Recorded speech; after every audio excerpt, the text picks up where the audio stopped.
Welcome to Dusty Brick. Today I'm doing a quick review for a 00 set. It is a year 2000 set number 7144 Slave 1. This is the first ever Slave 1 in the history of Lego. And let's see how it compares, or at least like how my perception compares to the recent Lego advancement in terms of sets and design and everything else. So this set is a very simple one. It was like a retail for 28 US dollar. It have 166 pieces, excluding spare part. It have only one minifigure. So at that time it was sold for 20 US dollar. The present value of US dollar compared, it will be around 36 US dollar now. For nowadays, if you pay 36 for Star Wars, probably you still get something similar but a little bit smaller set for what it is with it, because all the bricks here are kind of like standard bricks, and they are of a decent size, and there is a few like the gray plates here are huge, a really big specialty place in my eye, because it is simply big. So now like this set is if you buy it used, it will be around 70 US dollar, compared to a present value of 36. That kind of anyway, like almost double the amount of the present value of the US dollar it have. So this one somehow, for reason, mainly because of the minifigure, the minifigure probably have cost half of the value of the current used set price for this one, and then this hold up very well in terms of the value of this kind of set, franchise set. And let's see how big it is, or in terms of dimension. So it is around 10 inches from the tip to the back, and then it is around like 8 inches in width.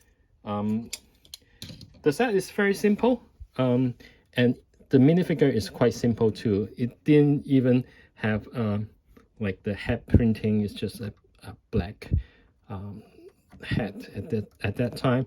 The helmet is probably where the most of the value of this minifigure is derived, because it have a very interesting one piece, including the propulsion jetpack or whatever, the jetpack, like yeah. And so that was definitely a special piece. And at that time I really like, even at that time, like 24 years ago, the face of the minifigure is actually very detailed, and then you can see the insection on the eye showing off the black head beneath. So I think that is awesome for its time. Let us have a quick spin of this like a simple set. As you can see, this set is really made from like a stacking brick on top of brick, although it have a lot of slope brick, which actually quite well represent what this Slave One is in the movie for a stay, because nowadays when you look at a Slave One, different versions, we have a more like curvy bricks to actually represent it. There is only kind of like 2 features or 3, depends on how you look at it. for this set. The first one is it have this like the bottom part you can slide out. Let me try the carbonized. Oh, I cannot. Okay, finally. Yeah, slide it out.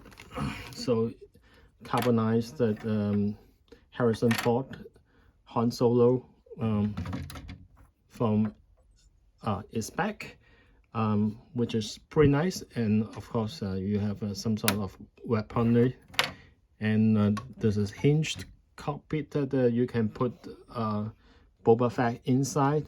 And the main thing is about the balancing, right? Is this ship is supposed to be like a fly or held upright,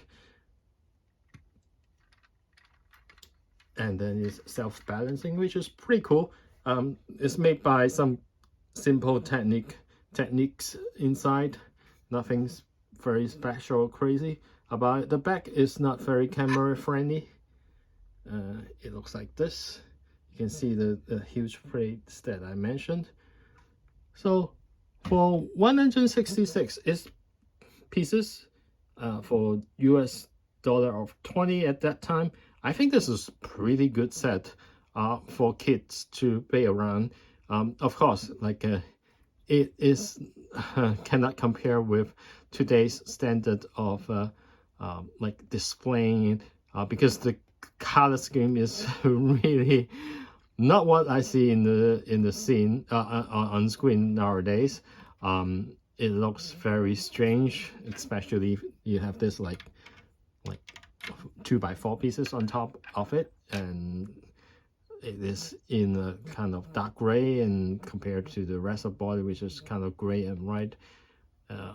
So it is what it is. I think definitely will show us that how Lego have improved the building technique and the design to be more pleasing to our adult eyes, which is good in itself. So hope you enjoy it. If you like it, please like and subscribe, and see you next time.